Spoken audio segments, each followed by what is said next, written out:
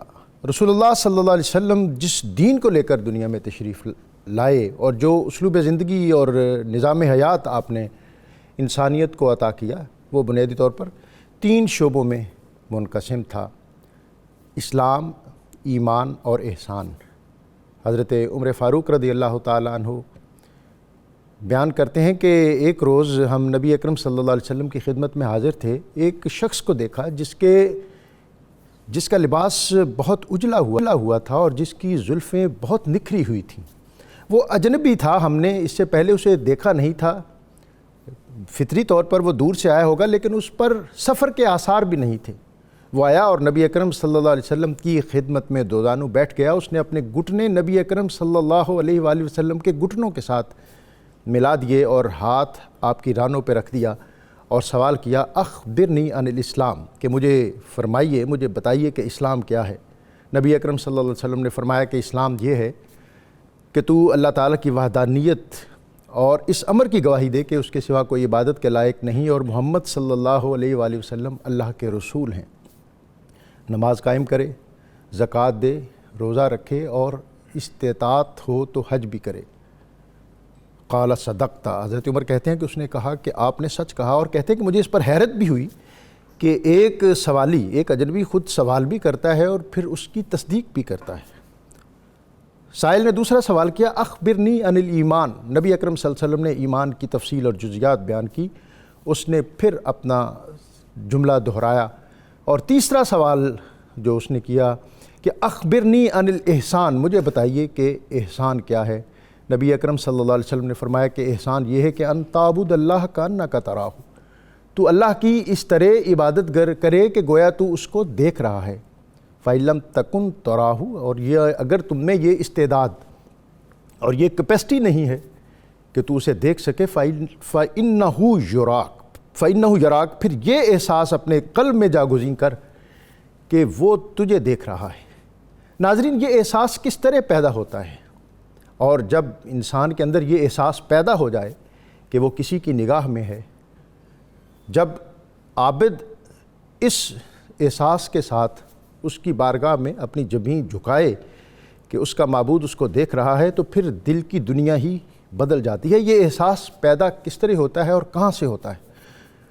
ہمارے آج کے ممدوح اور ہماری شخصیت حضرت بہاؤالدین نقشبند بخاری رحمۃ اللہ علیہ فرماتے ہیں کہ اس ارشاد میں پہلی حالت جو ہے، پہلی کیفیت جو ہے وہ حالت مشاہدہ کی ہے، اور دوسری حالت اور کیفیت جو ہے وہ حالت مراقبہ کی ہے۔ ایک سالک جو ہے، جو اس راہ پر چلنے والا ہے، وہ ان 2 کیفیات میں سے کسی ایک کیفیت میں ہوتا ہے، یا وہ حالت مشاہدہ میں ہوتا ہے یا وہ حالت مراقبہ میں ہوتا ہے۔ نبی اکرم صلی اللہ علیہ وسلم اور آپ کے اصحاب ان تینوں شعبوں کے جامع تھے۔ بعد کے ادوار میں نبی اکرم صلی اللہ علیہ وسلم کی امت کے جو اولو العزم لوگ تھے، جو شخصیات تھی، ہستیاں تھیں، انہوں نے ان تینوں میں سے کسی ایک شعبے کا، وہ تینوں شعبوں کے جامع تو تھے لیکن انہوں نے خدمت کے لیے کسی ایک شعبے کا انتخاب کیا۔ جس طرح کوئی ڈاکٹر ہوتا ہے، اسپیشلسٹ ڈاکٹر ہوتا ہے، تو وہ بنیادی طور پر MBBS ضرور ہوتا ہے، اس کے بعد وہ ناک کا اسپیشلسٹ ہو، کان کا ہو، دل کا ہو، گلے کا ہو، لیکن جو اس کی بنیادی کوالیفیکیشن ہے وہ ضرور ہوتی ہے۔ نبی اکرم صلی اللہ علیہ وسلم کے دین کے جو علماء تھے، جو صوفی تھے، وہ بنیادی طور پر دین کی مبادیات اور دین کی درسیات اور دین کے علوم کے فاضل تھے۔ پھر اس کے بعد انہوں نے اپنے شعبوں کا انتخاب کیا، کوئی فقیہ بنا، کوئی مفسر بنا، کوئی محدث بنا اور کوئی صوفی۔ اور یہ تصوف کا جو تیسرا شعبہ ہے، یہ دین کے اس تیسرے شعبے یعنی احسان سے ماخوذ ہے۔ آج کی ہماری جو اولو العزم اور جلیل القدر ہستی حضرت خواجہ بہاؤالدین نقشبند بخاری، جن کے احوال طرز زیست اور اسلوب حیات کے حوالے سے آج ہم بات کریں گے، وہ بطور خاص دین کے اس تیسرے شعبے سے متعلق ہے۔ یہ بات کرنے کا بنیادی مقصد یہ ہے کہ تصوف جو ہے اور یہ جو صوفیہ ہیں یہ کوئی لمحہ موجود یا عہد حاضر کی کوئی کریشن نہیں ہے، بلکہ قرن اول اور نبی اکرم رسول محتشم صلی اللہ علیہ وسلم کے در کے ساتھ یہ لوگ وابستہ ہیں اور وہاں سے فیض اخذ کرتے ہیں اور امت کی آنے والی نسلوں تک اس فیض کو پہنچاتے ہیں۔ اللہم صلی علی سیدنا و مولانا محمد وعلی سیدنا علی و سیدتنا فاطمہ و سیدتنا زینب و سیدنا حسن و سیدنا حسین وعلى آله وصحبه وبارك وسلم اللهم صل على سيدنا ومولانا محمد وعلى سيدنا علي وسيدتنا فاطمة وسيدتنا زينب وسيدنا حسن وسيدنا حسين وعلى آله وصحبه وبارك وسلم۔ علامہ صاحب، آج کی جو ہماری شخصیت ہے وہ بالخصوص سلسلہ عالیہ نقشبندیہ کے حوالے سے بہت معروف اور معتبر ہے، اور آپ کی ولادت ایک ایسے خطے میں ہوئی وسط ایشیا میں جہاں سے سلسلہ نقشبندیہ جو ہے اس کو عروج اور ارتقاء میسر آیا۔ تو میں چاہوں گا کہ ابتدائی طور پر آپ اس شخصیت کا تعارف اور پھر اس کے ساتھ ان کی جو تعلیمات اور جو ان کی سگنیفیکینس ہے بطور خاص تصوف اور ان کے سلسلہ نقشبندیہ میں وہ ہمیں عطا فرمائیں۔ بسم اللہ الرحمن الرحیم۔ آج جس شخصیت کے ذکر سے ہم اپنے آپ کو مشکبار کر رہے ہیں وہ ایک شریعت اسلامیہ کے چاروں جو سلاسل ہیں ان میں اہم ترین سلسلہ ہے جس کو سلسلہ عالیہ نقشبندیہ کا نام دیا جاتا ہے، اور جس کے اندر ابتدائی طور پر بہت سارے اولیاء اکرام کا فیض شامل ہے، اور خصوصیت سے حضرت سیدنا ابو بکر صدیق رضی اللہ تعالیٰ عنہ آپ کے فیوز و برکات اس سلسلہ کے اندر عام ہیں، لیکن اس کا یہ مطلب نہ کوئی لے کہ باقی صحابہ کے ساتھ یا ان کے فیوز و برکات کے ساتھ کوئی لمس نہیں ہے، بلکہ ہر صحابی کا جو فیض ہے وہ اس سلسلے کے اندر جاری ہے، اور عموماً 3 سلاسل کو حضرت سیدنا مولا علی پاک رضی اللہ عنہ سے منسوب کیا جاتا ہے، لیکن اس کے باوجود سلسلہ نقشبندیہ میں فیض صدیقی بھی ہے اور فیض علوی بھی ہے۔ سبحان اللہ۔ حضرت سیدنا مولا علی مرتضیٰ شیر خدا کرم اللہ وجہ الکریم آپ کا فیض اس پر خصوصیت سے ہے۔ حضرت سیدنا ابو بکر صدیق رضی اللہ عنہ کی طرف سے جو اس کو فیض ملا ہے بعین ہی وہی طریقہ کار اختیار کیا گیا سلسلہ نقشبندیہ میں۔ حضرت سیدنا بہاؤالدین محمد نقشبند رحمۃ اللہ تعالی علیہ، آپ کا نامی اس میں گرامی محمد نبی کریم صلی اللہ علیہ وسلم کے نام کے ساتھ منسوب ہے، اور الاسم دل علی معناہ، نام جو ہے وہ اپنے معنی کا خود تعین کرتا ہے، اور ان کا نام مقدس جو ہے وہ آقا کی نسبت سے رکھ کے وہ نام کا پیدائشی فیض جو ہے وہ آقا کی طرف سے ان کو ودیت ہو گیا۔ سبحان اللہ۔ تو آپ کا دنیا کے اندر تشریف لانے کا جو دورانیہ ہے وہ عموماً سن جو ہے وہ 708 ہجری کم و بیش بتایا جاتا ہے، اور 73 برس کم و بیش آپ نے ظاہری حیات طیبہ پائی ہے، لیکن جو باطنی طور پر آپ کا درجہ ہے وہ فنا فی الرسول اور اس کے بعد فنا فی اللہ کی منزل تھی۔ حضرت سیدنا محمد بہاؤالدین نقشبند رحمۃ اللہ تعالی علیہ، آپ کو جو آگے میں نے عرض کیا کہ فنا فی الرسول کی منزل، تو وہ ہمیں بدرجہ اتم آپ کے اندر نظر آتی ہے، اور آپ خود فرمایا کرتے تھے فنا فی الرسول کا مطلب تو یہ ہے نا کہ انسان اپنی میں کو ختم کر کے حضور صلی اللہ علیہ وسلم کے نقش قدم پہ ایسا چلنا شروع کر دے، آپ کی سنت عالیہ پہ عمل کرتے کرتے، یعنی سنت کا درجہ پہلے فرض پھر واجب اور پھر سنت، یعنی وہ درجے پورے کرے گا تو پھر سنت پہ آئے گا، اور اس پہ بھی اتنا عمل ہو کہ سلسلہ نقشبندیہ میں جتنا عام مسلمانوں کا فرض کے اوپر زور ہوتا ہے اس سے کہیں زیادہ زور ان کا حضور صلی اللہ علیہ وسلم کی سنت پہ ہوتا ہے. سبحان اللہ. اور اسی کا تسلسل آپ بیان فرماتے ہیں کہ آقا کریم صلی اللہ علیہ وسلم نے اپنی صاحبزادی حضرت سیدۃ النساء العالمین سیدہ فاطمہ الزہرا سلام اللہ علیہا ان کو سنت بنانے کے لیے خود اپنے دستے مبارک سے روٹیاں لگا کر دیں. واہ سبحان اللہ. تو اس کی برکت یہ ہوئی باقی روٹیاں تو پک گئیں لیکن وہ روٹی نہ پکی. اب اس میں ڈاکٹر صاحب بات یہ بھی قابل غور ہے کہ حضور صلی اللہ علیہ وسلم فرماتے من مسنی لا یمسہ النار، جس کو میں چھو لوں اس کو جہنم کی آگ نہیں چھو سکتی. تو اب اگر آقا کی مس کی ہوئی چیز کو جہنم کی آگ نہیں چھو سکتی تو دنیا کی کیسے چھوئے گی؟ لیکن اعلیٰ حضرت تو فرماتے تیری نسل پاک میں ہے بچہ بچہ نور کا. تو اب یہ بھی تو سوال پیدا ہو سکتا ہے نا کہ حضور نے دستے مبارک لگایا تو آگ نہ مس کر سکی تو پھر سیدہ فاطمہ الزہرا کے جو وہ روٹیاں پکائی ان کو کیسے اثر کر گئی؟ تو فرمایا بھی اگر یہ سب پہ یکساں ہوتا تو پھر حضور صلی اللہ علیہ وسلم کا تفوق جو ہے وہ لوگوں کے ذہن میں نہ رہتا. اس کو رکھنے کے لیے جو ہے حضور صلی اللہ علیہ وسلم نے جو روٹی مبارک لگائی وہ کچی رہی. اور یہ بات آپ خود بیان فرما رہے ہیں حضرت بہاؤالدین محمد نقشبند رحمۃ اللہ علیہ. آپ فرماتے ہیں کہ آقا نے وہ روٹی لگائی تو وہ نہ پک سکی تو اس کے بعد آقا کا مجھ پہ اتنا فیض ہوا کہ ایک دفعہ میں نے بھی اپنی بیٹی کے لیے اسی طرح تنور کے اندر روٹی لگائی اور لگا کے جب تنور کو بند کر دیا اندر آگ جل رہی ہے باقی روٹیاں بھی لگی ہیں. اب سرکار کی طرف سے میرا وہ سنت پہ عمل کرنے کا فیض مجھے کہ جب باقی روٹیاں دیکھی گئی وہ ساری پک چکی تھیں اور جو روٹی میں نے اپنی بیٹی کو لگا کے دی تھی وہ اسی طرح کچی رہ گئی ہونا. سبحان اللہ. تو اس کا مطلب ہے کہ یہ ہے فنا فی الرسول کی منزل کہ حضور صلی اللہ علیہ وسلم جس چیز کو مس کرتے ہیں وہ آگے اسی طرح. تو یہ اب بھی ہے کہ جو آپ کے سلسلے میں آ جاتا ہے اور دل و جان سے اس پہ عمل کرتا ہے تو روحانی لمس اور روحانی مس اس کو شامل حال ہو جاتا ہے تو اللہ کی رحمت سے اس پہ جہنم کی آگ حرام ہو جاتی ہے اور اللہ تعالیٰ اپنے فضل و کرم سے اس پہ جنت واجب یہ فرماتا ہے. بڑی اہم بات کی ہے اور میں دوبارہ جب آپ کی خدمت میں آؤں گا تو اس پر اور زیادہ تفصیل لوں گا. اور کہتے ہیں کہ اقبال نے ریکنسٹرکشن آف ریلیجس تھاٹ کے اندر بھی لکھا کہ جب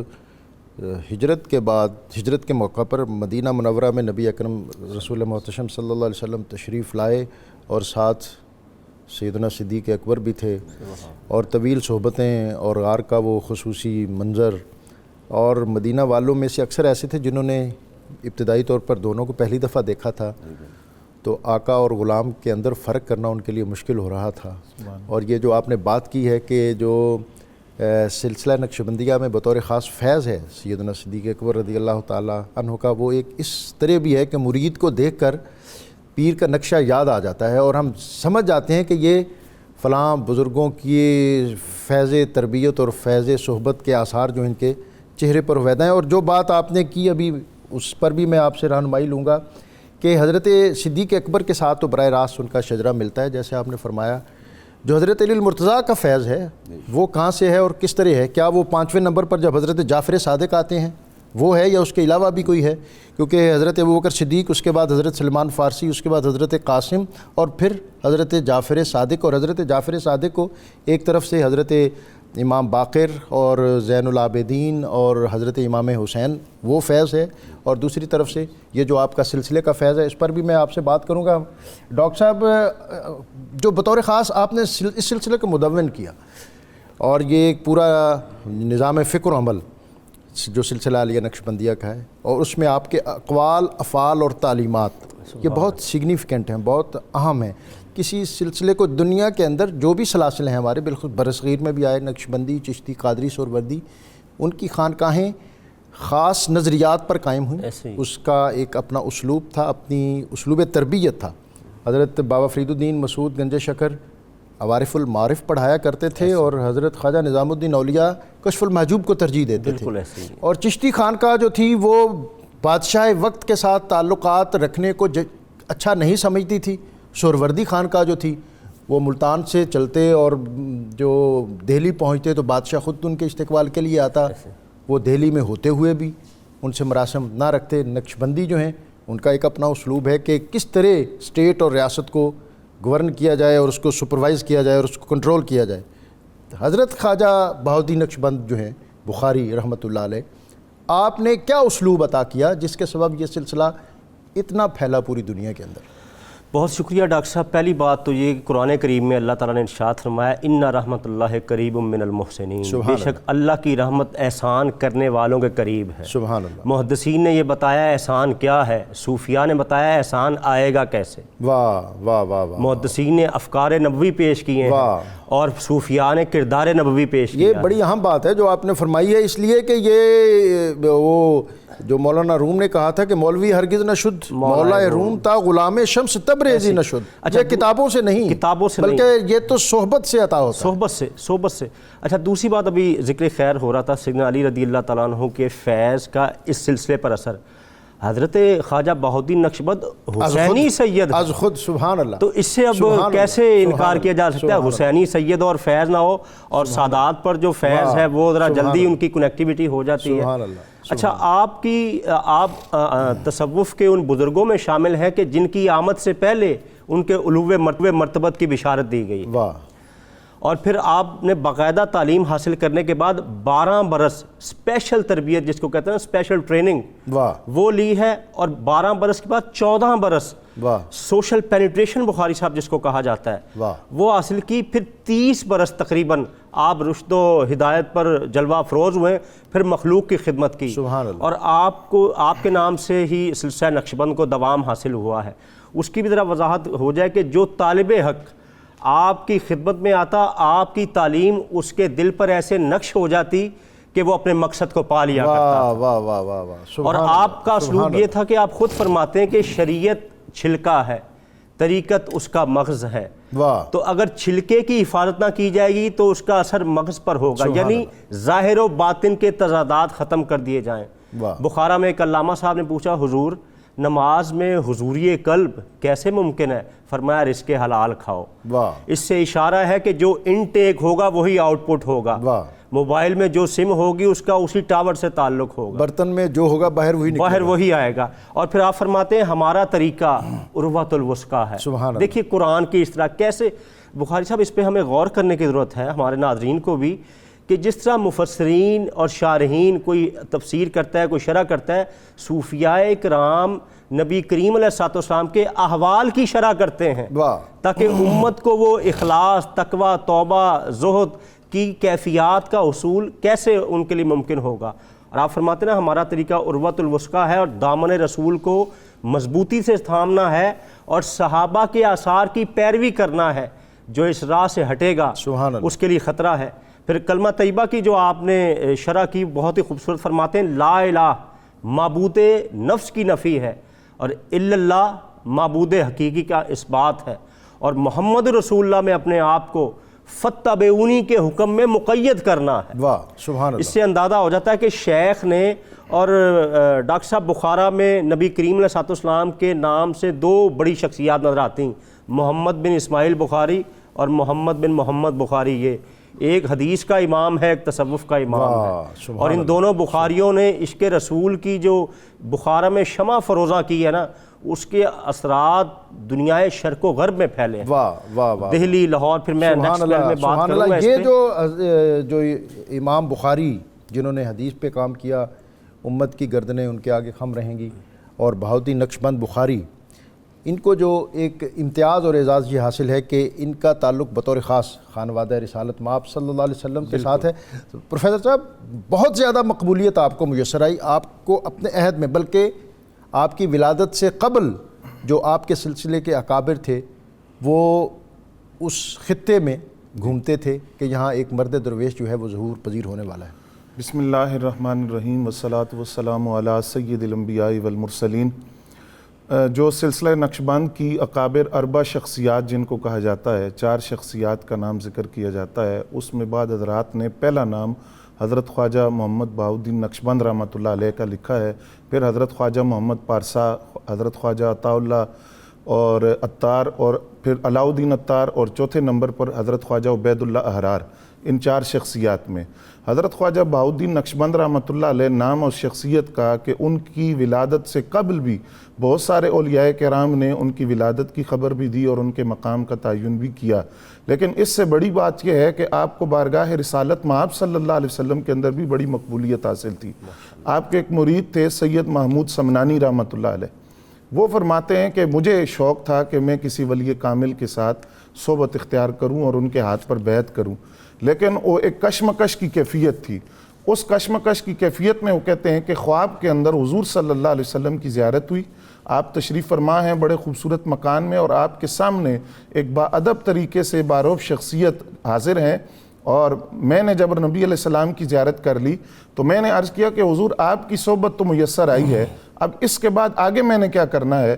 تو فرمایا کہ اب وہ برکت جو تم حاصل کرنا چاہتے ہو تو اس شخص کی طرف اشارہ کر کے فرمایا کہ اس کے دامن سے وابستہ ہو جاؤ، اور فرمایا کہ ان کا نام بہاؤالدین نقشبند ہے، ان کے دامن سے اب وہ فرماتے ہیں جب میں اٹھا بیدار ہوا تو میں نے ایک کتاب کی پشت پر وہ اولیاء بھی لکھا، تاریخ بھی لکھی اور ان کا نام بھی لکھا۔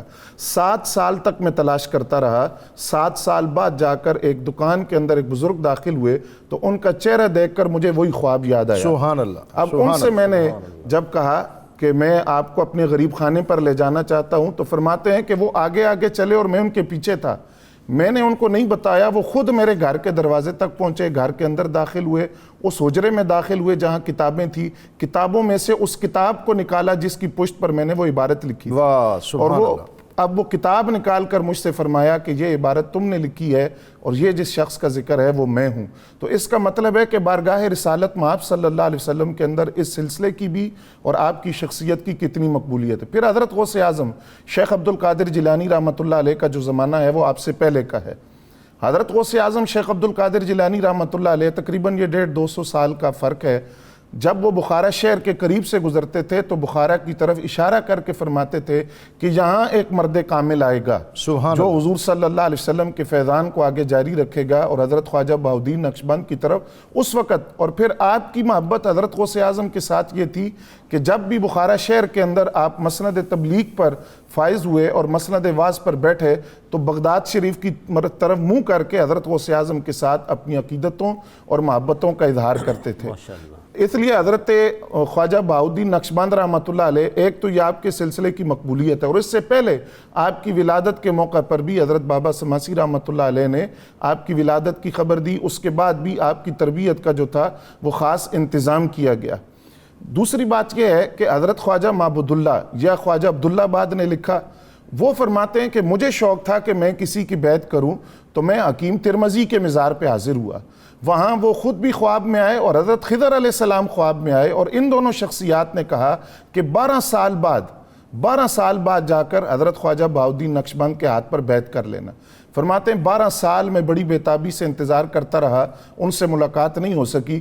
12 سال بعد میں جب چند دن رہتے تھے تو میں حضرت خواجہ بہاؤالدین نقشبند کے پاس بخارا میں حاضر ہوا تو آپ نے مجھے دیکھتے ہی فرمایا کہ ابھی تو 12 سال میں 3 دن باقی ہیں، تم جلدی آ گئے۔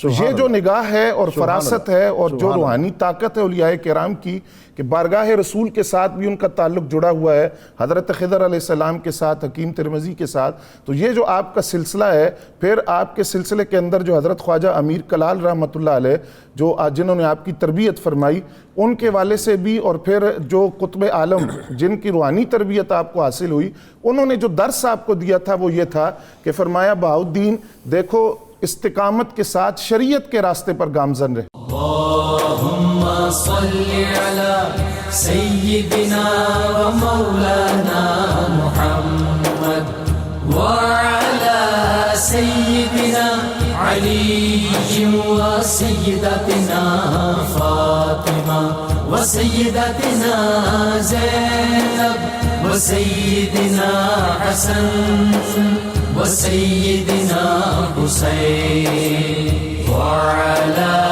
آله وصحبه وبارك وسلم اللهم صل على سيدنا ومولانا محمد وعلى سيدنا علي وسيدتنا فاطمة وسيدتنا زينب وسيدنا حسن وسيدنا حسين وعلى آله وصحبه وبارك وسلم۔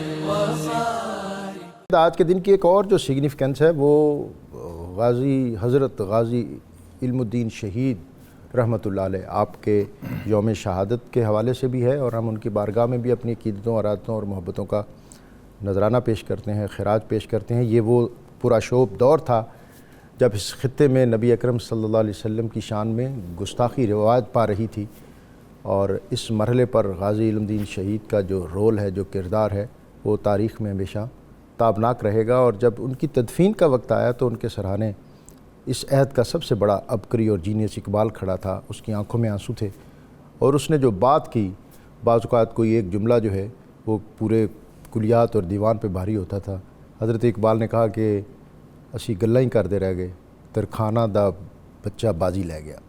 اور اقبال نے اس خطے میں پھر نبی اکرم صلی اللہ علیہ وسلم کے عشق کے ساتھ اپنے تعلق کو مضبوط کرنے اور اس کو فروزاں کرنے کے لیے بطور خاص ایک تحریک لانچ کی کہ وہ فاقہ کش جو موت سے ڈرتا نہیں ذرا، یہ ایک فکر تھی کہ جو انگریز اور مختلف جو بین الاقوامی تحریکیں تھیں اس کے سبب اس خطے میں ترویج پا رہی تھی کہ وہ فاقہ کش جو موت سے ڈرتا نہیں ذرا، روح محمد اس کے بدن سے نکال دو، فکر عرب کو دے کے فرنگی تخیلات، اسلام کو حجاز و عرب سے نکال دو۔ تو پھر اس خطے کے علماء نے، صوفیاء نے نبی اکرم صلی اللہ علیہ وسلم کے ساتھ تمسک اور آپ کی محبت سے خود کو سرفراز کرنے کے لیے وہ راہیں اجالیں کہ جس کی روشنی ہمیں قیامت تک رہنمائی عطا کرتی رہے گی۔ آج کی اس ٹرانسمیشن میں حضرت غازی علم الدین شہید کی بارگاہ میں بھی اپنی عقیدتیں، ارادتیں اور محبتیں۔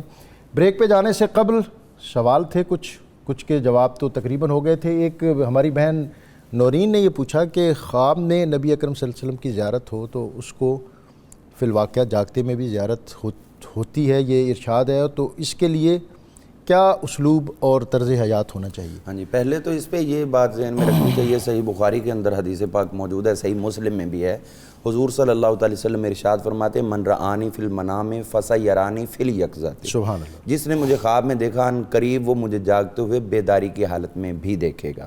تو سرکار کا یہ فرمان قیامت تک کے لیے ہے، اور اس کا جگہ جگہ درجہ بدرجہ اس کا اظہار ہوتا رہا ہے کہ لوگوں کو سرکار دو عالم صلی اللہ علیہ وسلم کی زیارت ہوتی رہی ہے۔ لیکن یہ ہے کہ جس کو آج بھی اگر ظاہری حالت میں جاگتے ہوئے بیداری میں زیارت ہو جائے تو اس کو درجہ صحابیت نہیں کہا جا سکتا، یہ فرق واضح رہنا چاہیے، وہ انہی کے لیے تھا جن کو اللہ تعالیٰ نے عطا کر دیا۔ اور یہ حضرت خضر علیہ السلام کے بارے میں سخاوت صاحب نے پوچھا ہے۔ جی، حضرت سیدنا خضر علیہ السلام بلا شبہ موجود ہیں، اور ان کی ذمہ داری اور ڈیوٹی امت محمدیہ صلی اللہ علیہ وسلم پر اللہ تعالیٰ نے لگائی ہوئی ہے۔ وہ اس امت کے جو صلحاء ہیں ان کے ساتھ ملاقاتیں فرماتے ہیں، اور ان کے ساتھ جو اسرار و رموز زمانے کی تغیرات کے ساتھ ضروری ہوتے ہیں وہ ان کے ساتھ وہ ڈسکس کرتے ہیں، اور ان کے لوگوں کے لیے جو ہے وہ تبلیغ دین کے لیے آسانی کا کہ حضرت سیدنا عبداللہ بن عباس رضی اللہ عنہ، آپ نے حضرت سیدہ میمونہ سلام اللہ تعالی علیہا ان کے وصال مبارک کے بعد ان کا جنازہ مبارک لے جاتے ہوئے ترحم کے کلمات اونچی اونچی آواز میں آپ پڑھتے جا رہے تھے۔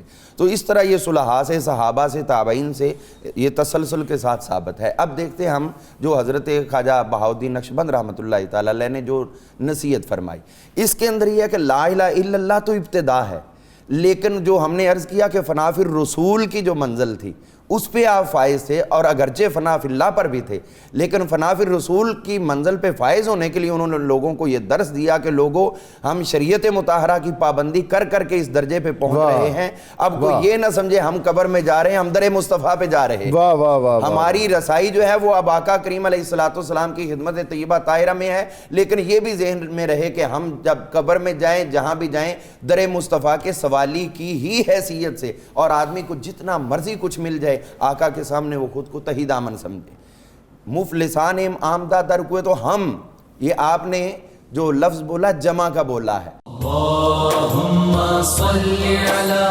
سیدنا و مولانا محمد وعلی سیدنا علی و سیدتنا فاطمہ و سیدتنا زینب و سیدنا حسن و سیدنا حسین وعلی آلہ و صحبہ و بارک وسلم۔ اللہم صل على سيدنا ومولانا محمد وعلى سيدنا علي وسيدتنا فاطمة وسيدتنا زينب وسيدنا حسن وسيدنا حسين وعلى آله وصحبه وبارك وسلم. آپ سے پہلے بھی بات ہوئی کہ یہ سلسلہ جو ہے اس کو ترتیب دیا حضرت خواجہ عبدالخالق نے، اور پھر اس کو پورے طریقے سے اسٹیبلش کیا حضرت بہاؤالدین نقشبند میں، اور اس میں 3 چیزیں ایڈ کیں: وقوف زمانی، وقوف عددی اور وقوف قلبی. یہ 3 جو اصطلاحات ہیں نقشبندی سلسلے کی، اور اس سے پہلے والی 8، یہ ملا کے تقریباً 11 بنتی ہے. بہت اختصار کے ساتھ اس کی اہمیت بتا دیں. اور یہ میں چاہتا ہوں کہ یہ جو ایک نصاب ہے یہ تازہ بھی ہو ہمارے نقشبندی اسلوب کے لوگوں کا اور ان کی خانقاہوں میں بھی. اچھا، میں اسی پہ بات کرنا چاہ رہا تھا، پتہ نہیں یہ بھی انکشاف ہو گیا. اچھا، بہرحال یہ بھی آپ ہی کی کرامت ہے، نہیں یہ بزرگوں کا فیض ہے. ٹھیک ہے، یس ٹھیک. ڈاکٹر صاحب، کولمبیا یونیورسٹی امریکہ سے بیولر نے نقشبندیہ سلسلے پر ڈیزرٹیشن پیش کی ہے، پی ایچ ڈی کی. اس میں فارورڈ میں عصر حاضر کی معروف مستشرقہ این میری شیمل نے لکھا ہے. این میری شیمل کہتی کہ یہ سلسلہ 6 صدیوں بعد بھی اپنی طاقت نہیں کھو رہا. واہ واہ واہ واہ. اس کی وجہ اس کی 2 وجوہات انہوں نے بیان کی ہیں. ایک تو یہی اصطلاحات، اور اصطلاحات جو ہوتی ہیں نا ان کا تعلق اپنے عہد سے، عرف سے ہوتا ہے، اور ان کی پوری 8 وہ خواجہ صاحب کی اور 3 یہ جو ایڈ کی گئیں، ان کو اسٹڈی کیا جائے تو یہ وہی مغز نظر آتا ہے شریعت کا. اور وہ پیچھے سے طاقت اور توانائی بھی تو بزرگوں کی پہنچ رہی ہے. اور ڈاکٹر صاحب، اس میں اصطلاحات تصوف پر اعتراض کرنے سے پہلے ہمیں یہ دیکھ لینا چاہیے اصول تفسیر، اصول حدیث، اصول فقہ وہ کوئی منصوص نہیں، بعد میں ڈیولپمنٹ ہوئی ہے لوگوں کی سہولت کے لیے، رغبت کے لیے. ایسی اصطلاحات تصوف ہے کہ اس سبجیکٹ کو کی انڈرسٹینڈنگ کیسے ہوگی. اب ان اصطلاحات میں ایک ہے خلوت در انجمن. شمل یہ کہتی کہ دے سیکرٹلی کنٹینیوڈ دیئر اسٹرگل. انہوں نے خفیہ طور پر اکابرین نقشبند نے اپنی سرگرمیوں کو جاری رکھا اور اپنے مقاصد کو پایا، اور their work to preserve the Islamic heritage. ان کا جتنا بھی کام تھا اسلامی جو ورثہ ہے، تہذیب، ثقافت، نظریات، عقائد، اس کی حفاظت کے لیے. وہ ڈاکٹر صاحب وہ خلوت کہاں گئی کہ میرے کدو کو غنیمت سمجھ کے بادہ ناب، نہ مدرسے میں ہے باقی نہ خانقاہ میں ہے. اب تو ہم رسوا کیا اس دور کو جلوت کی ہوس نے. اب تو ہم چاہتے ہیں کہ ہمارے آنے کی بھی تشہیر ہو، آنے کی بھی، اور اس کے لیے ہم کوئی زاویہ اور کوئی پیمانہ چھوڑنے کو تیار ہی نہیں. وہ جو خلوت ہے نا، اس میں پھر جو انکشافات ہوتے ہیں، خواجہ بہاؤالدین نقشبند فرماتے ہیں کہ اولیاء اللہ کو اسرار پر آگہی دی جاتی ہے، مگر وہ بغیر اذن کے اس کا اظہار نہیں کرتے. جس کے پاس کچھ ہوتا ہے وہ چھپاتا ہے، جس کے پاس کچھ نہیں ہوتا وہ چلاتا ہے. جو آج چلانے والے ہیں چھپانے والے نہیں نظر آتے. دعویٰ کرنا اور ہوتا ہے، لوگوں کو فیض پہنچانا وہ اور ہے. اور یہ دیکھیں جو ذہین اسٹوڈنٹ ہم نے دیکھا ہے یونیورسٹی میں، جو بچے ہمارے پاس پڑھتے ہیں، کہ وہ اپنی اسٹرگل کو چھپاتے ہیں، دوسرے ظاہر نہیں، اور پوزیشن لے کر بتاتے کہ ہم نے یہ کام کیا ہے. پروفیسر بشارت صدیق ہزاروی علمی متاع کے امین ہیں، وارث ہیں. کہاں جائیں یہ ساری چیزیں سیکھنے کے لیے؟ میرا اقبال تو رویا تھا کہ میرا سبوچہ غنیمت ہے اس زمانے میں کہ خانقاہ میں خالی ہیں صوفیوں کے کدو. جی. تو اب یہ جو اصطلاحات جس پر ڈاکٹر صاحب نے بات کی ہے، اور اگر برکاتی صاحب تو اس پر اور بھی بات کرتے اور بات سے بات نکالتے اور چراغ سے چراغ جلاتے، لیکن میں صرف یہ کہ غزالی رویا تھا، مدرسہ چھوڑا اس نے، اور اس نے کہا کہ دلوں کو سیکل کرنے کا سسٹم کتابوں میں نہیں ہے، یہ صحبت میں ہے. اب صحبت کے لیے کہاں جائیں؟ جی ڈاکٹر صاحب، اس میں یہی عرض کرنا چاہ رہا تھا. بات یہ ہے کہ جو آج ہم نے ولایت کا جو مفہوم اور معنی سمجھا ہے کہ چونکہ یہ کسبی چیز ہے اور اعمال کے ذریعے حاصل ہو جاتی ہے، تو شاید ہر شخص جو ہے وہ ولایت کا دعویٰ کر سکتا ہے. اب جو جتنی خانقاہیں وہ تو بنتی ہی جی ٹی روڈ پر ہیں. جی. اور یہ ہم پڑھتے ہیں تو کہتے ہیں جی بخارا سے 3 کوس فلاں ایریا پسماندہ، اور ایک ایسی جگہ جس کو کوئی نہیں جانتا تھا. تو جیسا ڈاکٹر صاحب نے کہا کہ وہ اخفاء میں تھے، ہم ہر وقت اظہار میں ہیں. جی. مثلاً حضرت خواجہ بہاؤالدین نقشبند کے حوالے سے کہ آپ نے کس قدر صعوبتیں برداشت. مثلاً آپ فرماتے ہیں کہ میں اپنے مرشد کامل حضرت خواجہ میر کلال رحمۃ اللہ علیہ کے ساتھ میں ان کو وضو کروایا کرتا تھا اور پانی کا برتن لے کر ان کے دروازے پر حاضر رہتا تھا. فرماتے ہیں کہ ایک رات ایسی آئی کہ برف باری تھی, سخت سردی تھی, پانی لے کر کھڑا رہا, مرشد کریم باہر نہ آئے, برف باری کے اندر دب گئے.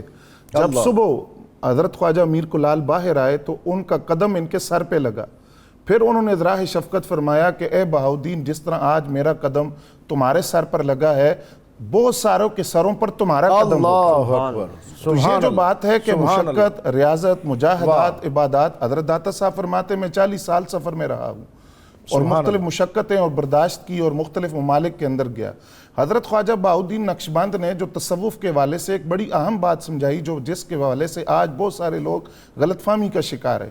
آپ نے فرمایا کہ یہ جو کرامت ہے, اس کرامت کو ولی اپنا کمال نہ سمجھے, اصل میں تو یہ اسلام کی عظمت کا اظہار ہے, یہ تو اس کی عطا ہے.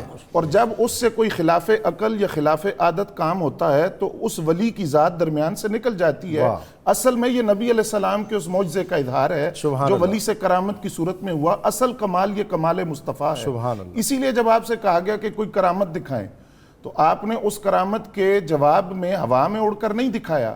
آپ نے اس شخص سے کہا کہ مجھ سے کرامت کا مطالبہ کرنے والے, کیا میری یہ کرامت کم نہیں ہے کہ میں گناہگار ہو کر اللہ کی زمین پر چل رہا ہوں اور زمین مجھے اندر نہیں کھینچ رہی, تو کیا یہ میری کرامت نہیں ہے؟ تو جس طرح حضرت نظام الدین محبوب الہی رحمۃ اللہ علیہ نے فرمایا کہ سلوک کی 100 سیڑھیاں ہیں اور ان 100 سیڑھیوں میں سے 70ویں سیڑھی کرامت کی ہے, 83 درجے اس سے آگے اور ہیں. تو آپ نے یہی بات واضح کی کہ کرامت معیار ولایت نہیں ہے. ولی صاحب کرامت ہوتا ہے لیکن یہ ولایت کا معیار نہیں, اس لیے کہ جو کرامت ہے وہ اصل میں اس کا کمال نہیں, وہ درمیان سے نکل جاتا ہے. پھر جو دوسری بات جس پر آپ نے زور دیا, امور دینیہ میں سے ہر امر کی حیثیت واضح کر دی. فرض کے بارے میں آپ فرماتے ہیں کہ ہزاروں نفل پڑھو, ایک فرض ترک کر دو, تمہیں ان ہزاروں نوافل کا کوئی فائدہ نہیں. سنت کی بات آئی تو سنت رسول کی اس قدر اتباع کی کہ وہ جو پیر کامل کی آپ کو وصیت تھی کہ اتباع شریعت کو استقامت کے ساتھ اختیار کرنے. دوسری بات جو انہوں نے کہی تھی, فرمایا کہ عزیمت کو اور سنت کو اختیار کرنا, رخصت اور بدعت کو چھوڑ دینا. دوسری بات جس پر آپ زور دیتے ہیں رزق حلال پر, حرام سے اپنے مریدین کو بھی منع کیا. جب آپ کے ایک مرید نذرانہ لے کر حاضر ہوئے تو وہ 39 درہم تھے, ان میں سے ایک اٹھا کر آپ نے اس کو دیا اور فرمایا کہ یہ حرام کمائی کا ہے. اب وہ اس سے دوست احباب نے پوچھا کہ یہ کیا ہے, تو اس نے کہا کہ یہ 1 درہم میں نے جوئے میں جیتا تھا. اور اگر آج کا دور ہوتا تو 39 کے 39 واپس کرنا پڑتے. بالکل اختتامی لمحے ہیں, اور میں جو تربیت کے حوالے سے کہ نقشبندی سلسلے میں ذکر, مراقبہ اور رابطہ شیخ, کوئی اختتامی بات کنکلوڈ کرتے ہوئے بتا دیں کہ ہم کس طرح اس راستے پہ چلنے والا جو ہے وہ کس طرح آگے بڑھے. اس میں سیدھی سی بات ہے جی کہ جس طرح آج جدید دور کے اندر ایک ہوتی ہے باقاعدہ تعلیم جو اداروں میں حاصل کی جاتی ہے, لیکن ایک اور بھی ہوتی تو باقاعدہ ہے, لیکن ایسے لوگوں کے لیے جو مکمل وقت نہیں دے پاتے, وہ اوپن یونیورسٹیز کا قیام ہے. تو یہ چیز ہم اگر دیکھیں اسلام کے حوالے سے تو یہ خانقاہیں یہی درجہ رکھتی تھی اوپن یونیورسٹیز کا.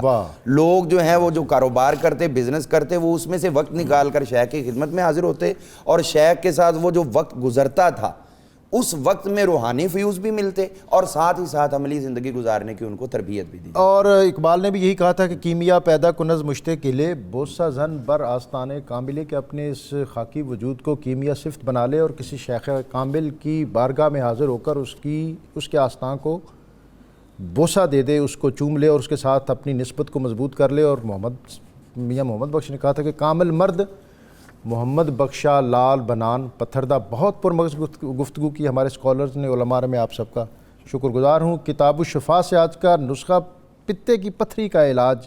اگر کسی شخص کے پتے میں پتھری ہو تو وہ سورہ بقرہ کی آیت نمبر 74 یعنی 74 141 بار پڑھ کر آب زمزم پر دم کر کے پی لے, انشاءاللہ اس مرض سے شفا ملے گا. باب مدینہ العلم سیدنا علی المرتضیٰ کرم اللہ تعالی وجہ الکریم کا قول کہ آپ فرماتے ہیں کہ وہ علم بہت بے قدر و قیمت ہے جو محدود رہ جائے, اور وہ علم بہت بلند مرتبہ ہے جو اعضاء و جوارے سے نمودار ہو. اللہم صلی علی سیدنا و مولانا محمد وعلی سیدنا علي وسيدتنا فاطمة وسيدتنا زينب وسيدنا حسن وسيدنا حسين وعلى آله وصحبه وبارك وسلم.